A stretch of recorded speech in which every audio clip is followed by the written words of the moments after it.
ডিভাইনের কাছে প্রে করো, ম্যানিফেস্টেশন করো, তোমার পার্টনারের মুখ মনে করো, তোমার পার্টনারের নাম 3বার নাও, তারপরে রিডিংটা দেখো।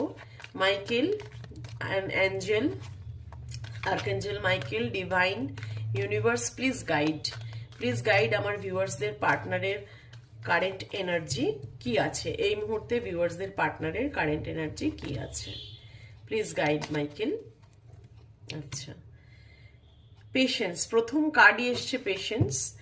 আমার মনে হচ্ছে যে এই মুহূর্তে তোমার যে পার্টনার, সে প্রচন্ড ধৈর্য ধরে বসে আছে এবং সে ঈশ্বরে বিশ্বাস রেখেছে। এখানে দেখেছো এই এই যে ছবিটার মধ্যে একটা ঘড়ির চিহ্ন আছে, দেখো ভালো করে, একটা ঘড়ি আছে। তো এটা ইন্ডিকেট করছে, এই ঘড়ির চিহ্নটা, যে তোমার পার্টনার কিন্তু সঠিক সময়ের অপেক্ষায় রয়েছে। 6+7 7-এর এনার্জি। 7 হচ্ছে আমাদের একটা স্পিরিচুয়াল নাম্বার, আমরা বলি ডিভাইনের নাম্বার।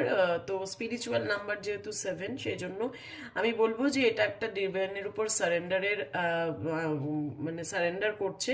এবং 7 কিন্তু আমাদের একথাও বলছে যে it is a number of Ketu. তো এই মুহূর্তে হয়তো তোমার পার্টনারের কেতুর দশা চলছে। যদি